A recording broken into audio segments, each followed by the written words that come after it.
자, 이런 질문 한 번쯤 던져본 적 없으신가요? 예수님에 대해 한 번도 들어보지 못한 채 죽은 사람들은 과연 어떻게 될까? 이건요, 정말 기독교 역사상 가장 풀기 어려운 숙제 중 하나였습니다. 수많은 신학자들이 머리를 싸매고 고민했던 문제죠. 오늘 바로 이 질문에 대한 여러 가지 해답들을 한번 파헤쳐 보겠습니다. 생각해보면요, 인류 역사 전체를 봤을 때 어쩌면 대부분의 사람들은 예수님에 대해 들어볼 기회조차 없었을 거예요. 그렇다면 그 사람들의 영혼은, 영원한 운명은 어떻게 되는 걸까요? 바로 이 질문이 오늘 우리가 깊이 들어가 볼 주제의 핵심입니다. 이 질문이 그냥 이론적인 궁금증이 아니라는 걸 보여주는 일화가 있어요. 신학자 존 샌더스가 한 학생한테 이런 날카로운 질문을 받았다고 해요. 교수님이 믿는 하나님은 예수 이름 한 번 못 들어본 사람들을 그냥 지옥에 보내버리는 그런 분인가요? 어때요? 정말 날카롭죠? 이처럼 이건 단순한 신학 논쟁이 아니라 어떤 사람들에게는 믿음 자체를 흔들어 버릴 수 있는 아주 근본적인 질문인 거죠. 자, 그래서 이 복잡한 질문을 제대로 파헤쳐 보기 위해서요, 오늘 이런 순서로 진행해 볼까 합니다.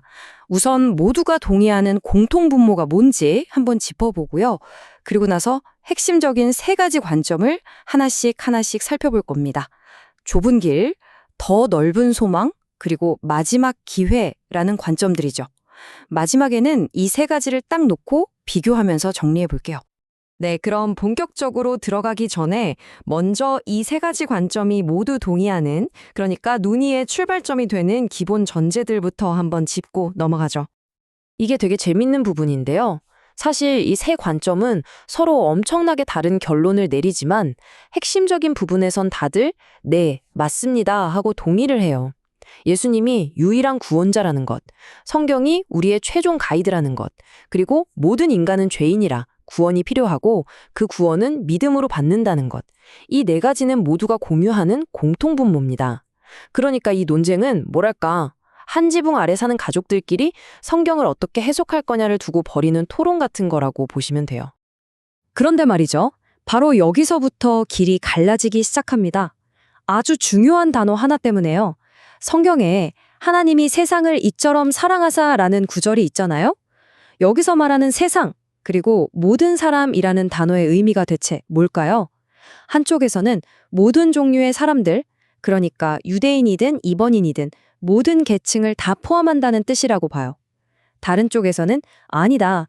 그건 말 그대로 지구상에 존재하는 한 사람 한 사람, 예외 없이 모든 개개인을 뜻하는 거다라고 해석하는 거죠. 이 단어 하나를 어떻게 보느냐에 따라 완전히 다른 세 가지 길이 펼쳐지는 겁니다. 정말 흥미롭죠? 자, 그럼 이제 첫 번째 관점부터 본격적으로 들어가 보겠습니다.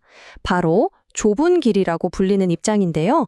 아마 가장 전통적인 답변일 거고요. 솔직히 듣다 보면 마음이 좀 아파올 수도 있는 그런 관점입니다.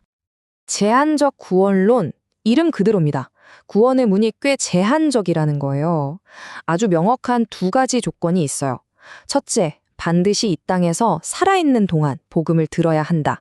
둘째, 그 복음을 듣고 의식적으로 네, 예수님을 믿겠습니다 라고 고백해야 한다. 이 두 가지를 모두 충족해야만 구원받을 수 있다는 거죠. 이 입장을 대표하는 학자가 바로 로널드 내쉬인데요. 이분의 주장은 아주 단호합니다. 성경 말씀을 보라는 거죠. 요한복음 14장 6절, 나로 말미암지 않고는 아버지께로 올 자가 없느니라. 또 사도행전 4장 12절, 다른 이로서는 구원을 받을 수 없나니. 이런 구절들이요. 내쉬에게 이 구절들은 뭐 비유나 은유가 아니에요. 그냥 문자 그대로 예수님을 직접 알고 믿는 것 외에는 구원의 길이 절대 없다는 아주 명확한 선언인 겁니다. 자, 그럼 첫 번째 관점은 이렇고요.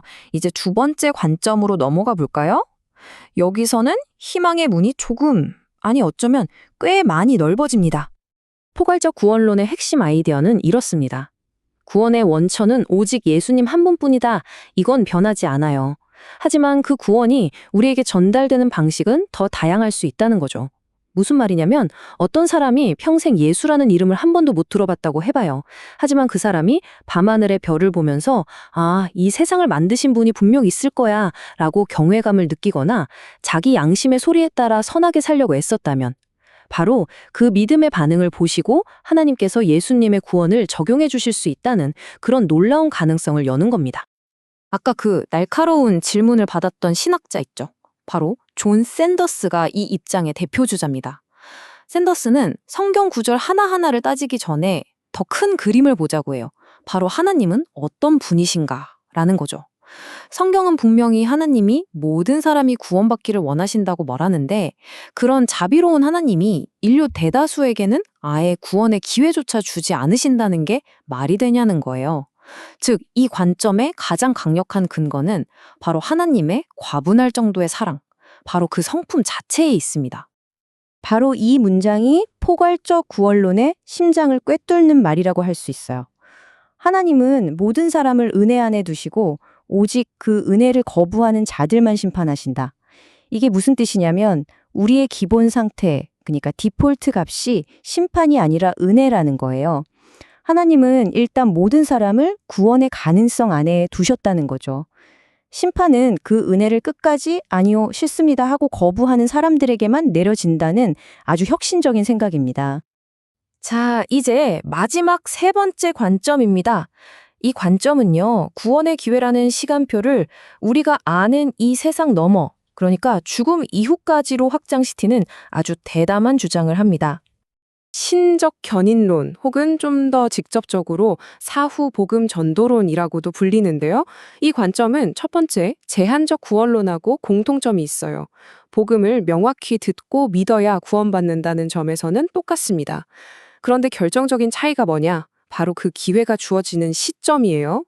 이 땅에서 살 때만 기회가 있는 게 아니라 죽은 후에도 복음을 듣고 결정할 마지막 기회가 주어질 수 있다는 겁니다. 이 주장의 핵심 키워드는 바로 하나님의 공의입니다. 가브리엘 파크레 같은 학자들은 이런 질문을 던지는 거죠. 아니, 시험 범위도 알려주지 않고 시험을 본 다음에 빵점 맞았다고 혼내는 선생님이 공정한가요? 마찬가지로 복음을 들어볼 기회조차 없었던 사람을 영원히 정죄하는 것이 과연 하나님의 공의에 맞는 걸까요? 그럴 리 없다는 거죠. 그리고 그 근거로 조금 해석이 어렵긴 하지만 베드로전서 3장에 나오는 그리스도께서 옥에 있는 영들에게 선포하셨다는 구절을 제시하기도 합니다. 자, 이렇게 세 가지 관점을 모두 살펴봤습니다. 좀 복잡하게 느껴지실 수도 있겠네요. 그래서 이 세 가지 입장을 한눈에 딱 들어오게 정리해서 비교해 드릴게요. 보시면 아주 명확하죠? 제한적 구원론은 구원의 기회가 죽음 이전에만 있다고 선을 긋습니다. 반면에 포괄적 구원론은 예수라는 이름을 몰라도 구원이 가능하다고 말하고요. 마지막으로 신적 견인론은 그 기회가 죽음 이후에도 주어진다고 봅니다. 결국 구원의 시기와 방식에 대해서 이렇게나 다른 세 가지 답이 나오는 거예요. 근데 여기서 우리가 절대 잊지 말아야 할 게 있습니다. 이 세 가지 관점 모두 구원은 오직 예수님을 통해서만 가능하다는 기독교의 핵심 진리를 굳게 믿는다는 점이에요. 그러니까 어느 하나가 이단이라는 게 아니고요. 모두가 정통신앙의 울타리 안에서 벌이는 치열한 고민의 결과물이라는 거죠. 결론은 이 어려운 질문에 대해 기독교는 지난 2000년 동안 단 하나의 정답에 합의하지 못했다는 겁니다. 결국 이 모든 논의는 누가 천국 가고 누가 지옥 가냐는 질문을 넘어서 훨씬 더 근본적인 질문으로 우리를 이끕니다. 바로 내가 믿는 하나님은 과연 어떤 분이신가? 라는 질문이죠. 엄격한 원칙을 지키는 공의의 하나님인가요? 아니면 한 사람이라도 더 구하려는 자비의 하나님인가요? 혹은 우리의 상상을 뛰어넘는 방식으로 일하시는 신비의 하나님일까요? 여러분은 이 세 가지 길 중에서 어떤 길이 하나님의 성품을 가장 잘 보여준다고 생각하시나요?